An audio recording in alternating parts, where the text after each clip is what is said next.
So the Pluck bass is a popular sound I've been hearing a lot in modern drum and bass. It's been used by newer producers such as Disrupta, as well as more established producers such as Annex. And it's a basic sound I think that every producer should know how to make. And we're going to be adding a twist to the sound today. We're going to be creating a repeated Pluck sound with a modulating LFO rate. So today's video, we're going to show you how to make more interesting bass sounds by modulating that LFO rate. By the way, my name is Stranger, and if you're looking to improve your music production and sound design, especially with drum and bass and dance music, then this channel is for you. And comment down below and let me know what is your favorite D&B track with the Pluck bass sound. And hit the like button to let me know that I should make more videos like these. And also click the subscribe and bell notification so you can stay updated on future videos. Also, if you have Instagram or TikTok, then follow me there. I'm putting out exclusive content there regularly. Alright, without further ado, let's get right into it. Before we get started, it's important to talk about what is a Pluck sound. So a Pluck sound is a melodic instrument which generally has a fast and hard attack and a quick decay. So you get that pluck, pluck kind of sound. Now the difference with today's Pluck sound is that it's a repeated Pluck sound, and we're going to be using an LFO to create that repeating sound, and we're going to be modulating the LFO rate for that modern Pluck repeater sound. Now to create the Pluck sound, you can use virtually any wavetable. I recommend a wavetable with a full range of harmonics, something that sounds really full and rich, because that gives us a lot of information to filter and articulate a Pluck. So I would recommend the analog or digital wavetables. For example, Crushwub would be a good one. I think Mario would be a good one, and Cream as well. The analog wavetables are great. The PWM, as well as the Sawtooth and Square Waves, the Acid and Filthy wavetables will work too. The ones I'm using today is Saw Rounded for oscillator A, which will be playing the bass tone.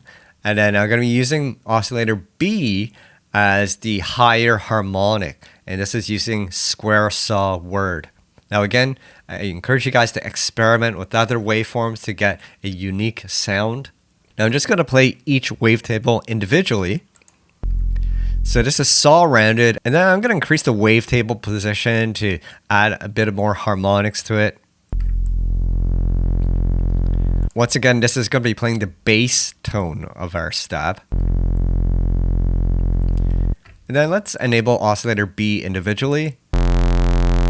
And this one is playing the more harmonic tones. And we're going to increase the octave by 2. And then 7 semitones. So we got that perfect fifth. Adjust the wavetable position to your liking. Again, we're looking for a full range of harmonics. Now, since it's a square, it just naturally has a full range of frequencies. Let's bring back oscillator A. Now, if you're getting a click at the beginning of the sound, go to envelope 1, which is the amplitude envelope, and just increase the attack by around 5 milliseconds usually works. By the way, today's preset is available as a free download in the link below. And then we're going to be using LFO1 to articulate that Pluck sound. So again, the Pluck sound has a hard attack and a quick decay. So to articulate that, it's simply a wing shape like that. You can adjust the slope to your liking.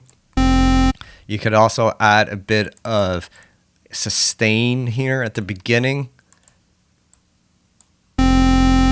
Now let's apply LFO1 to the level of oscillator A and B.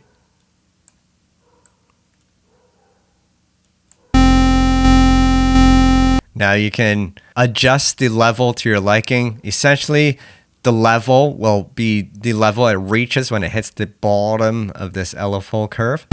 So if you want a more pronounced pluck, then bring the level down and then increase the LFO amount.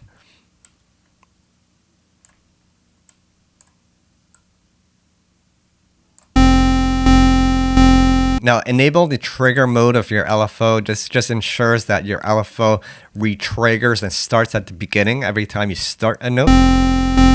And then disable BPM sync. so that we have a free-flowing LFO rate. What this means is as we increase the rate of the LFO, it changes smoothly. Whereas in the BPM mode, it's going to jump between different rhythms. So with BPM sync, you got a smooth transition between different rates.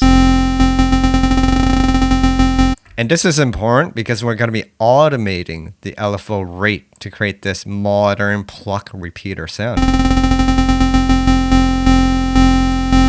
All right, next step, we're going to apply some filtering to the sound. So enable the filter and send both A and B to the filter. And I would use any of the low pass filters, explore and see what works for you. I'm just going to stick with MG low 12 for now. Bring the cutoff down a bit. So you're shaving off that high end information, and then apply LFO 1 to the cutoff. And then adjust the amount accordingly. All right, so this is the basic sound. So let's move into the effects section to spice it up. So I'm gonna add some distortion and increase the drive. I have it up to 80%, but increase the drive to your liking.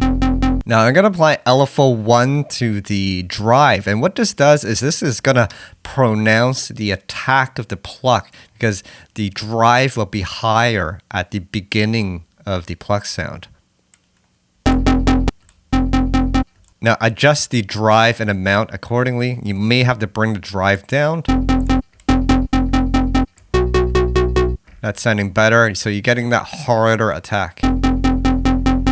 Now, I'm going to add some reverb. Now, I know what you guys are going to say. You should never put reverb on a bass sound. Now, that is true, but I am taking a shortcut today to make this video quicker. If we were to do it correctly, we would split the bass sound into a high-low signal using my high-low split audio effect rack and applying the reverb only to the high signal. But we're going to cheat a little bit today so we can get through the sound. So add a little bit of reverb, increase the mix, and just use the low cut to remove as much high frequencies as we can. Then bring the mix down. Now going back into the oscillator section, you may have to adjust some of the parameters until you find the sweet spot for this sound. For example, you may want to adjust the cutoff and filter modulation amount. Okay, that's sounding great. Hey, if you want to support me, you can grab a number of my products. I have a gnarly Serum preset pack with over 150 face-melting bass presets. As well, I have some Ableton project files to jumpstart your next idea. But if you're not ready yet, you can pick up my free Serum preset pack and my free sample pack. All right, and now that we have the sound pretty much designed, we're going to program some notes and modulate the rate of the LFO. Now, I have a simple roller beat here with a kick, snare, and hi-hat.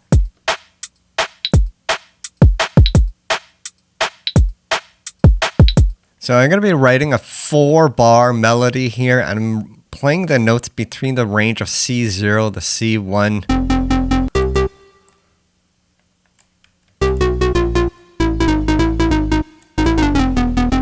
So this is my melody.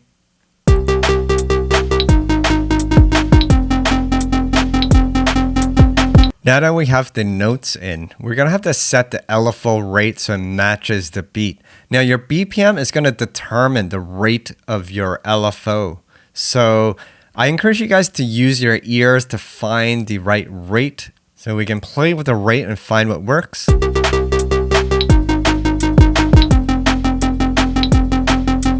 So 5.6 works. It gives us that 8th note.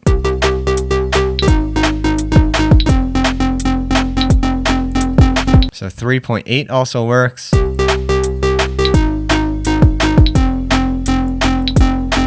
2.8 also works. Now, if you want to cheat a little, there's actually a tool. So this is called the delay and frequency calculator. And I'll leave a link down below so you can check it out. Basically, what you do is enter your BPM, hit calculate, and that gives you the frequency value for pretty much every note available. So as you can see, the 8th note, which is 5.667 or 5.7, so we were close. Dotted eighth note is 3.8, quarter note is 2.8, and so forth. So you can enter that value into Serum. So we can double click, hit 3.8 for that dotted eighth note.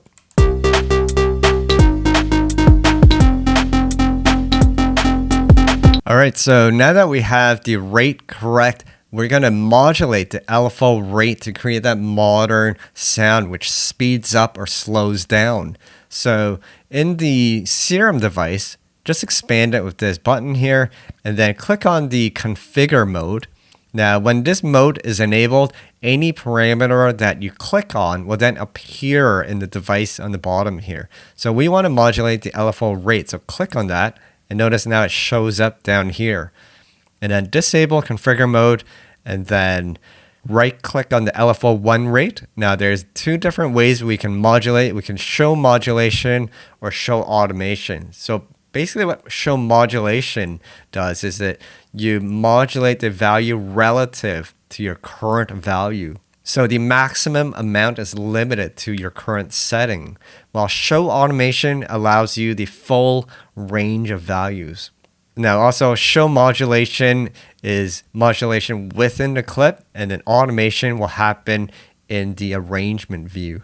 So we're going to use show automation mode. So click on it and then it brings up the envelope. Now what I'm going to do is I'm going to adjust the LFO rate so it starts fast and then gets slow. So I'm going to be adding a point here and here. This is just a habit I have where I set a point at the beginning and end of the note so it resets the MIDI information. Sometimes Ableton and other DAWs, the MIDI information gets confused and you have to reset it, or otherwise it gets confused. But then I'm going to add another point here and then bring it up to, let's say, 5.8. So notice how it starts fast and moves slower.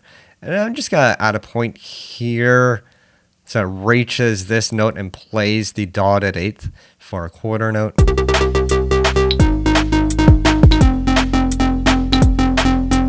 And then you can highlight these points and just duplicate it so it happens again here.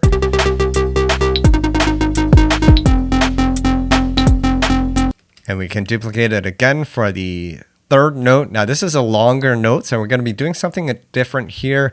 I'm going to increase the rate on the second half of the note like this.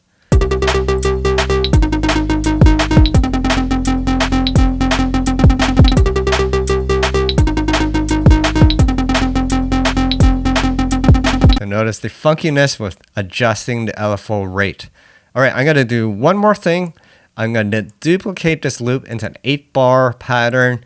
Now going back into the envelope mode, I'm going to do something a bit different on the second repetition of this section here. So I'm going to choose MIDI controls, and then I'm going to adjust the pitch bend. So I'm going to add a pitch bend on the second half of this last note here. So add a point here, and then bring it up like here. So pitch bends up at the very end of the note.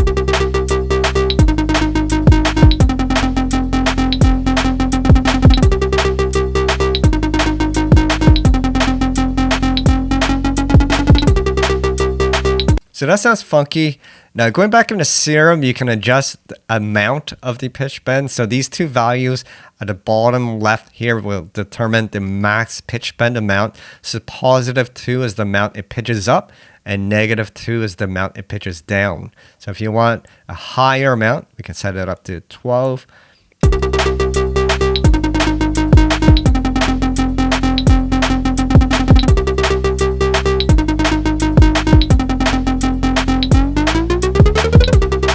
That's a little more drastic for my taste. You can also try exploring a pitch bend downward like that.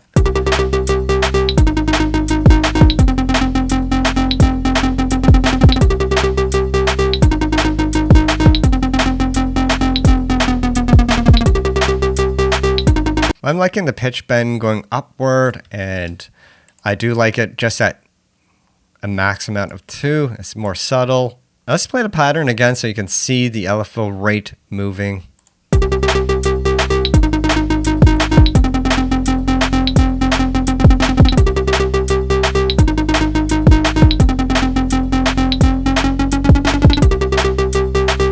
If you go into Serum, you can also see the rate automatically change as the note plays out.